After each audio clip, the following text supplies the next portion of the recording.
Thank you very much.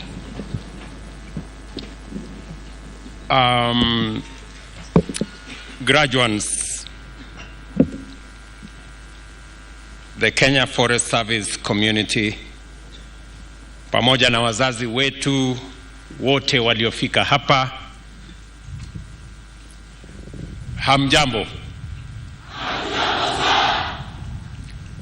I am delighted to join the graduates, their families and friends, as well as the Kenya Forest Service Law Enforcement Academy community, as you celebrate this important milestone in the careers of the graduates.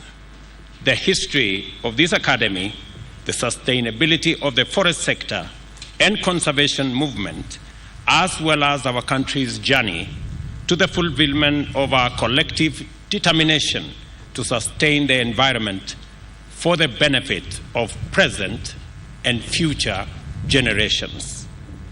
This occasion, therefore, positions the graduating class, together with the Kenya Forest Service in its entirety and the Ministry of Environment and Climate Change, as the focal point of a critical constitutional mandate with existential implications, not only for us in Kenya, but for humanity in its entirety.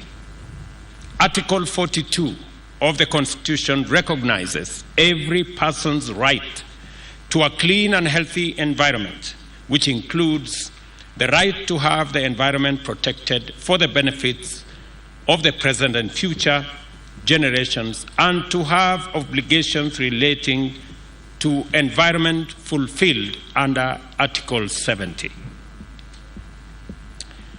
Article 69 sets out the state's obligations in respect of the environment, which include ensuring the sustainable management and conservation of the environment and natural resources, achieving and maintaining tree cover at least 10% of the national land area, and eliminating those processes and activities likely to endanger the environment. Our National Development Blueprint, the Kenya National Vision 2030, makes a clean and secure environment a necessary component of our development agenda. Moreover, the bottom-up economic transformation agenda commits us to implement the constitutional tree cover mandate together with the strategies to achieve mitigation, adaptation, and resilience in response to the impacts of climate change as part of a broader program to fulfill our commitment to reduce emissions by 32% by 2030. More than 2/3 of our landmass is arid and semi-arid rangelands.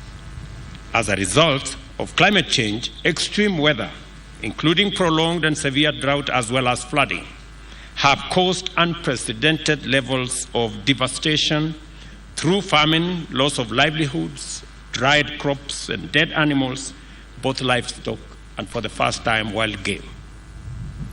Our increased vulnerability to extreme weather and climate conditions is a consequence of negligent and dangerous human activity, such as the wanton destruction of forests, indiscriminate felling of trees, and clearing of vegetation, unsustainable land use practices, and the reckless encroachment of riparian and wetland ecosystems. Climate change itself, caused by global warming as a result of dangerous accumulation of greenhouse gases in the atmosphere, is driven by industrial emissions and pollution and the systematic compromising of the Earth's capacity to sequester carbon and the atmosphere using its natural lungs, which are our forests. Kenya is a strong champion of climate action with a track record of Pan-African and global leadership and participation in such frameworks, programs, and initiatives as the Conference of Parties to the United Nations Framework on Convention on Climate Change, the Paris Summit, and most recently, the first ever Africa Climate Summit. We are also the home of the United Nations Environmental Programme, UNEP, and have a long history of effective climate and environmental multilateral diplomacy. Our commitments with regard to climate action are therefore fundamental to our development agenda and critical to our national interest. The protection of biodiversity is a constitutional obligation of the state that touches on fundamental rights of present and future generations of all our citizens.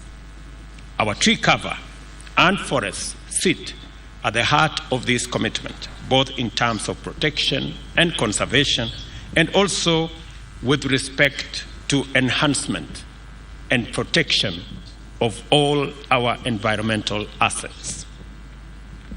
I find it important to share this context with you, and especially with the graduates.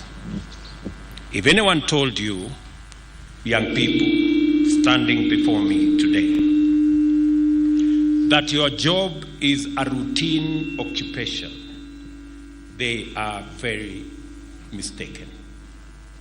You enter our national economic transformation equation as the people's trustees and guarantors of fundamental constitutional mandates and custodians of our forest value chain, which comprises critical resources and essential community assets. Our lives and livelihoods depend on the protection and sustenance of our biodiversity and the mitigation of climate change.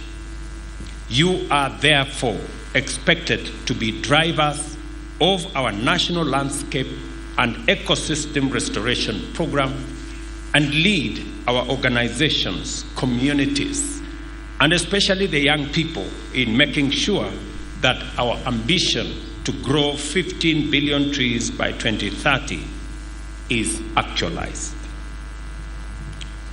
Wacha nirudie kwa Kiswahili ili tuelewane. Tumekubaliana ya kwamba majukumu mnayoenda kuchukua kutoka leo sio majukumu ya ajira peke yake.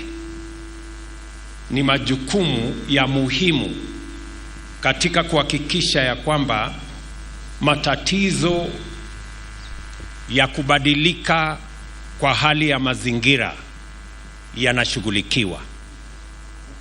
Azma yetu kama taifa kupanda miche bilioni 15 inatimia.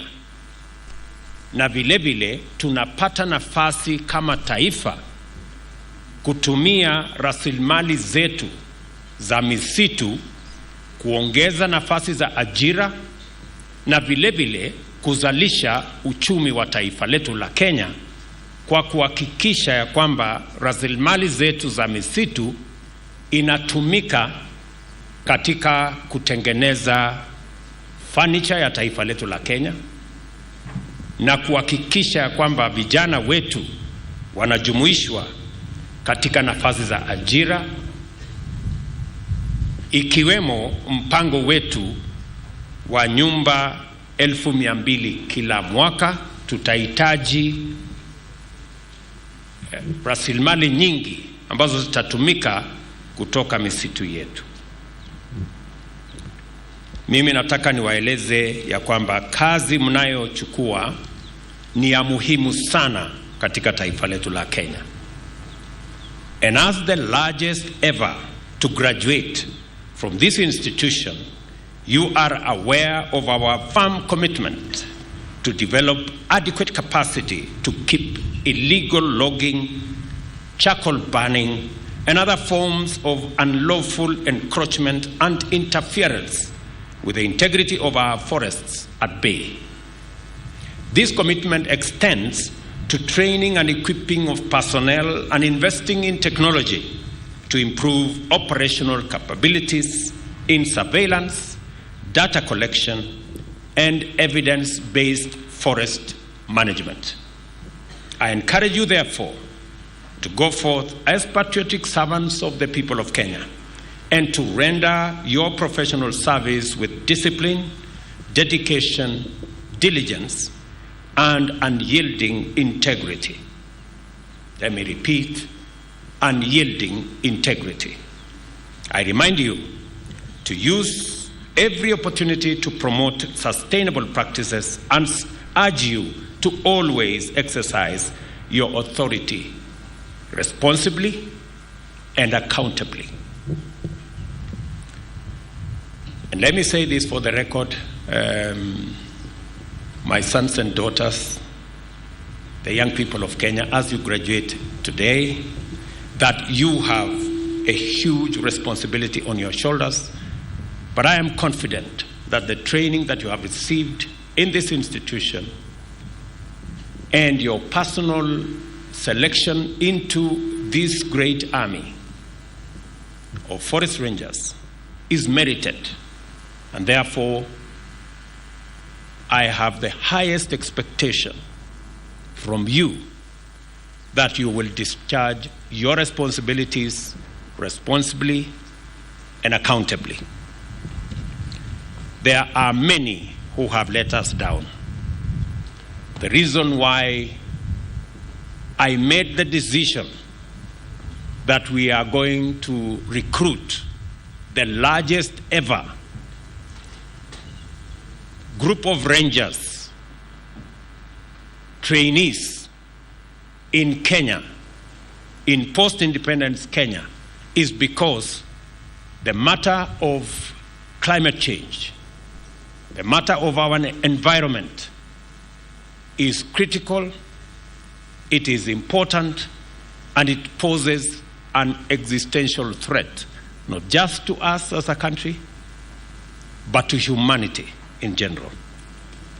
Na ndio sababu katika ghafla hii ambayo hawa vijana wetu wanapata nafasi ya kufuzu wakiwa ni cohort ama vijana ambao wanafuzu leo ni vijana 2664. Tuko pia na forest officers ambao watakuja hapa baada ya graduation hii 600 watakao sasa tusaidia kusimamia misitu yetu katika taifa letu la Kenya. Na tumefanya hivi makusudi kwa sababu tuko na mambo manne ya muhimu. Ya kwanza, tuko na matatizo ya kubadilika kwa mazingira, na ni lazima tushughulikie tatizo hilo kwa sababu ni ya muhimu. Tumepoteza wanyama wengi, mifugo yetu pamoja na wanyama wa pori kwa sababu ya mabadiliko ya mazingira, na ni lazima tubadilishe mienendo yetu, kupanda miti vile tumesema bilioni 15, na nyinyi vijana wetu ndio mtakao tusaidia kutekeleza wajibu huo. Jambo la pili, tumekuwa na matatizo makubwa kulinda misitu yetu na mazingira yetu, na imechangiwa kwa sehemu na officers wetu wachache. Kwa sababu ya uchache wa officers wetu ndio tumepata matatizo. Ndio tuliamua kama serikali that tutaongeza maradufu. We are going to double the double the officers that will assist the country manage our forest reserves.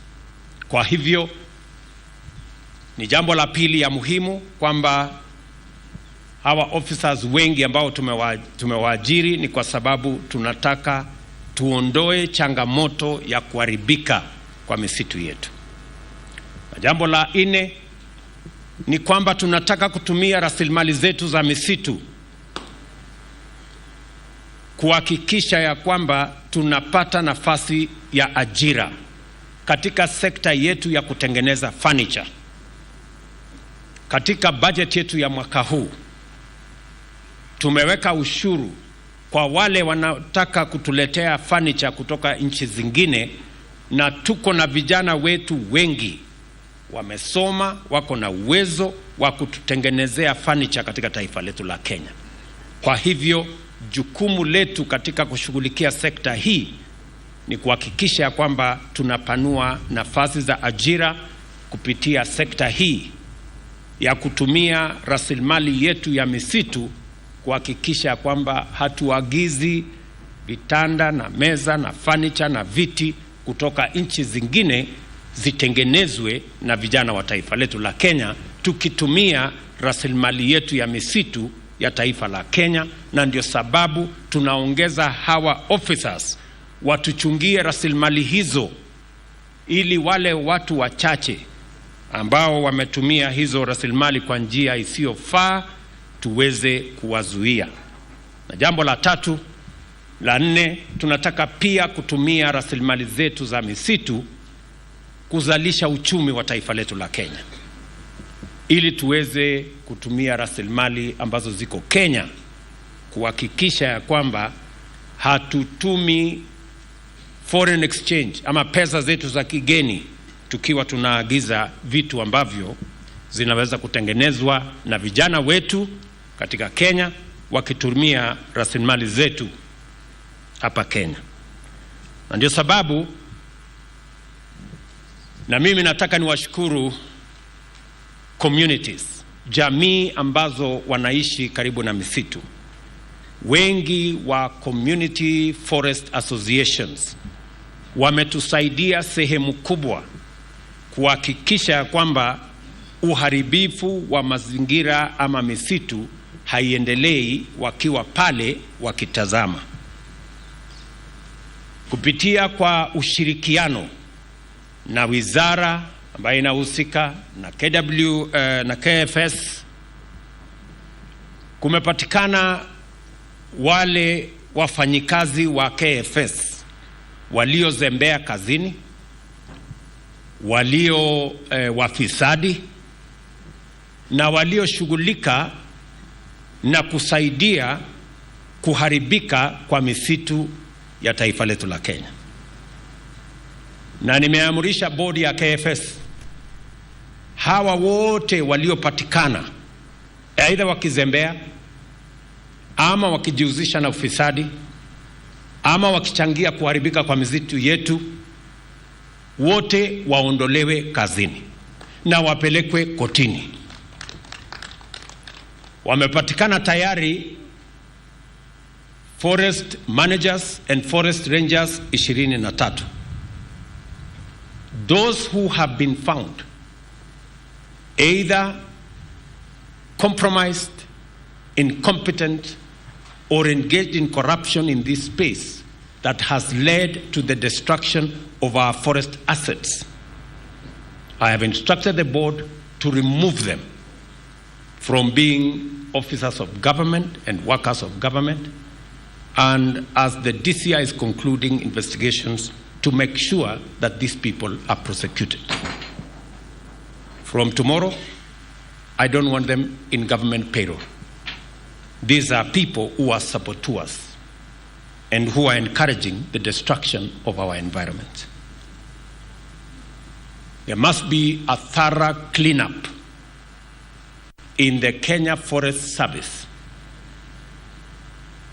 And I have instructed the ministry to make sure that the tragedy that had become of the Kenya forest and environmental conservation in our country must come to an end.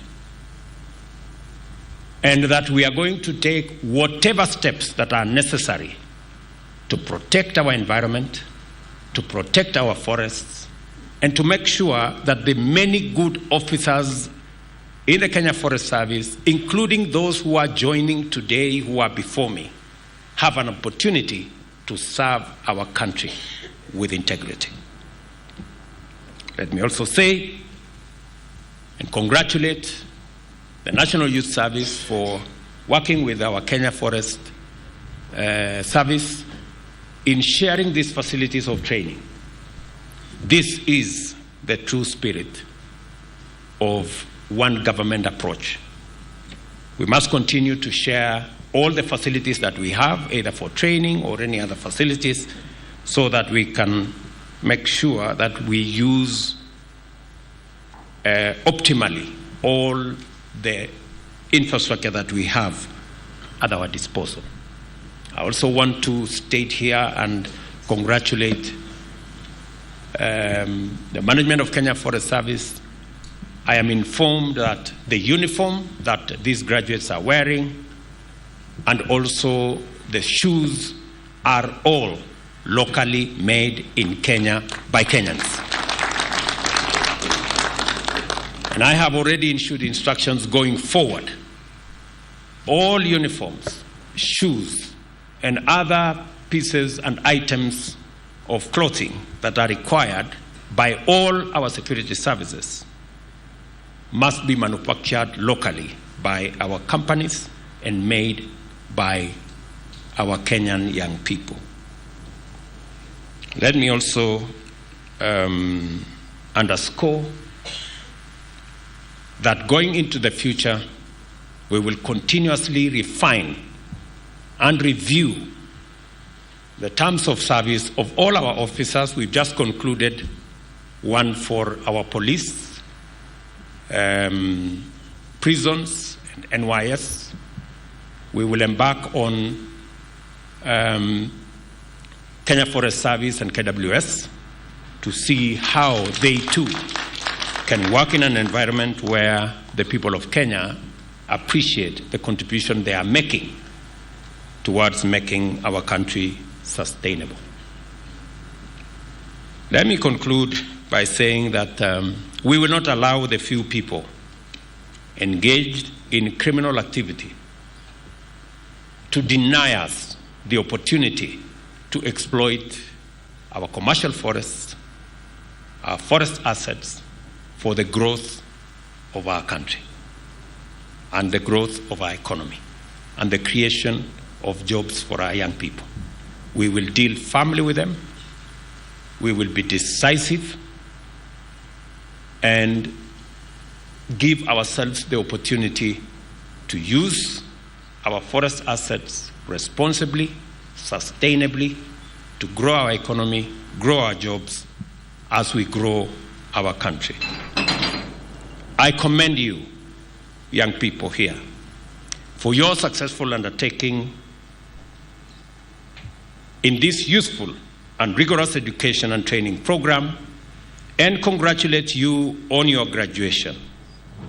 On behalf of the people and government of Kenya, I wish you God's blessings and success as you serve your nation and as you help us save our planet from climate disaster. Thank you very much. Congratulations again. My very best wishes. Na vile waziri amesema, na nimefurahi ya kwamba tuko na Wakenya wengi. Nimeambiwa hapa ya kwamba kuna Wakenya hapa karibu 30,000 na wamekuja kusherehekea graduation hii ambaye nimesema ndio kubwa zaidi tangu tuwe taifa huru kwa watu wa Kenya Forest Service.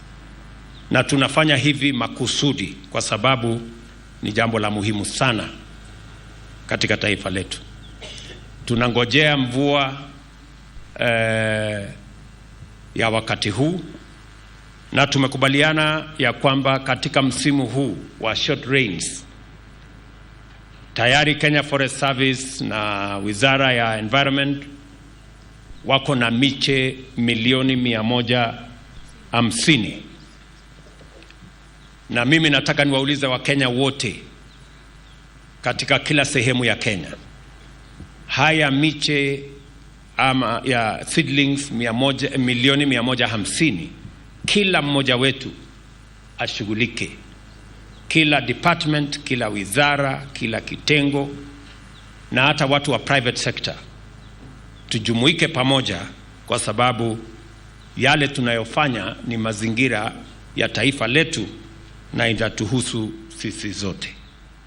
Asanteni sana, na mkienda nyumbani msalimie wazazi wenu, na kwa wazazi mliokuja hapa asanteni sana kwa kuheshimu hawa vijana na kwa kuja katika sherehe hii ya kufuzu kwao, kwa sababu pia nanyi mnatambua umuhimu wa mazingira na kazi vijana hawa wataenda kutimiza.